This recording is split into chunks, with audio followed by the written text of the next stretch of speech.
como o plano era uma guerra de 3 dias, não tem plano B. O Trump está improvisando.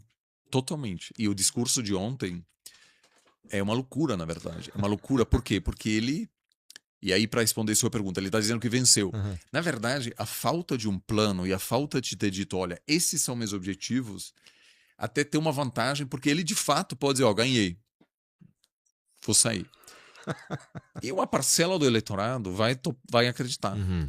Mas ele tem um problema, porque ao sair agora, ele abriria mão de uma política de 50 anos dos Estados Unidos de garantir o livre fluxo de petróleo pelo Estreito de Hormuz. Então, se os Estados Unidos se retirarem agora, o Irã vai ficar controlando aquele estreito, podendo cobrar pedágio, podendo chantagear países e falar assim: ó, você é amigo dos Estados Unidos? Então, seu barco, infelizmente, não vai passar. Ou eu vou cobrar um pedágio maior. Você quer esse petróleo sem pedágio? Então, talvez você tenha que se afastar dos Estados Unidos. Então, assim, aquilo vai deixar o petróleo mais caro Aham. por mês e o consumidor americano sente isso. Então, assim, o Trump é mestre de construir narrativas. Mas aquele número que é o preço do petróleo, todo americano vê todos os dias. E os americanos enchem o tanque 50 vezes por ano. É o dobro da quantidade de vezes que o brasileiro vai ao posto de gasolina.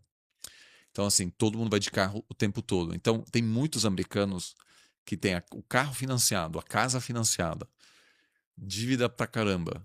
Então, você aumenta o preço do petróleo, o cara sente na hora Aham. e causa um problema real. Então, o Trump já não pode mais dizer tchau, tô indo. A gente tem um gráfico aqui que eu ia até Ah. mostrar para mostrar assim, os Estados Unidos, aqui a gente consegue ver o Estreito de Hormuz por onde passa o petróleo e gás. E a gente Aham. vê que a grande maioria vai para a Ásia.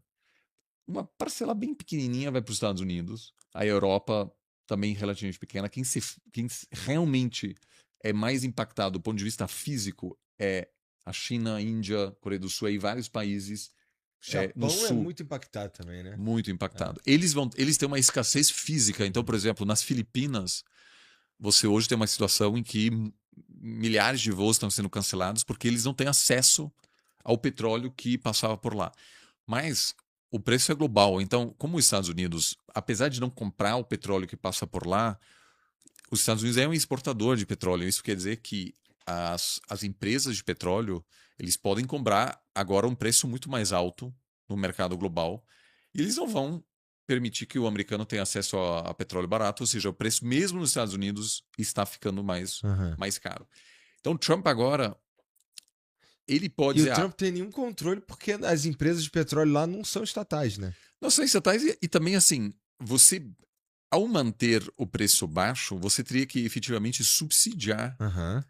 o petróleo para o consumidor americano, que seria algo extremamente caro. E já Então tem não uma tem, dívida pública tem uma sinistra. dívida enorme, as reservas estratégicas não são grandes. O único país, para se ver assim, o único país que aumentou dramaticamente suas reservas no mês antes da invasão foi a China.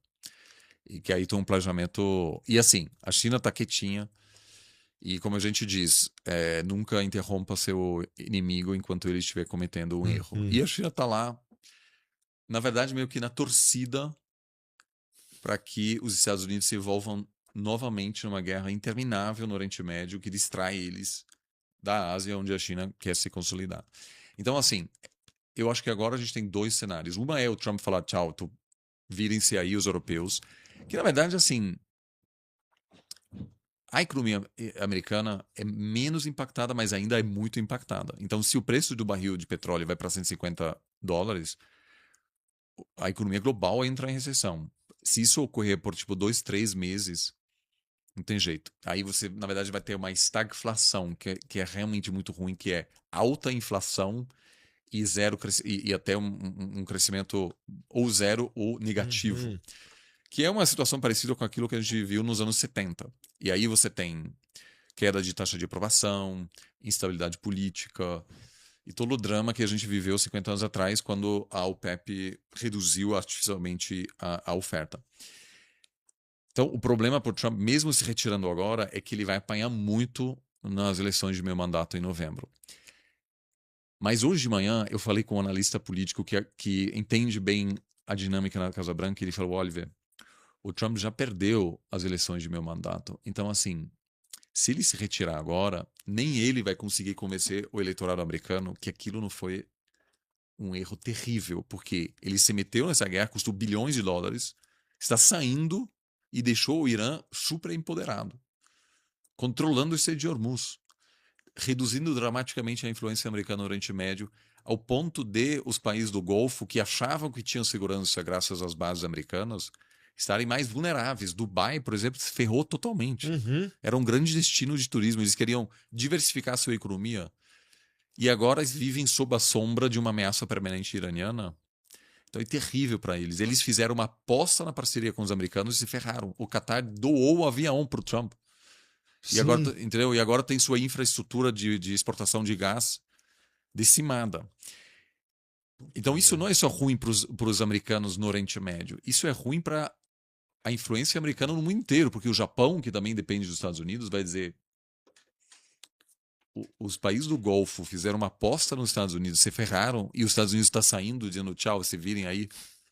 Então, o que vai acontecer se a China ataca o Japão? Uhum. Será que os Estados Unidos realmente é confiável? Então, isso é o grande problema.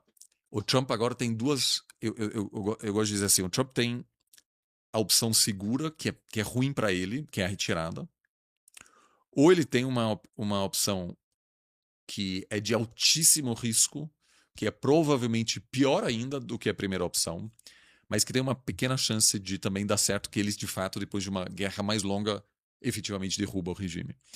Então, se a premissa do Trump é que as eleições de meu mandato estão perdidas, eu vou perder o controle sobre a Câmara dos Deputados, que ia perder de qualquer jeito, porque a inflação nos Estados Unidos é de fato alta, o custo de vida é super alto. E assim, em geral, tem uma rejeição crescente, uma percepção de que ele é meio imprevisível, assim, as pessoas, mesmo eleitores de Trump, estão começando a duvidar Entendi. de que ele de fato consegue resolver o principal problema, que é alto custo de vida, e que agora ele está fazendo o contrário do que prometeu, porque foi o presidente da paz. Na reta final da eleição, os republicanos chegaram a dizer: se vocês votarem na Câmara, a gente vai entrar em guerra contra o Irã. Votem em mim que eu não vou me meter no Oriente Médio. E agora os Estados Unidos estão em guerra contra o Irã. E é muito difícil vender isso. Mesmo se você ama o Trump, é complicado. Então, assim, por isso, se você me perguntasse hoje, eu acho que assim, 48% que o Trump vai abandonar esse conflito e dizer ganhei Uhum. e aceitar uma derrota estratégica.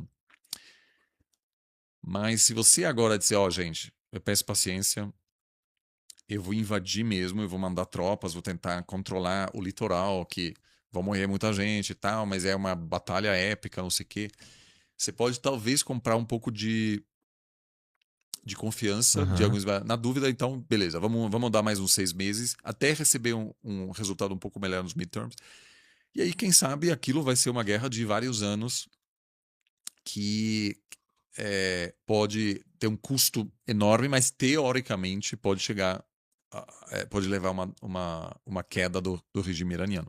E aí você tem vários cenários terríveis, que é a guerra civil, aquilo que você teve no Afeganistão, no Iraque.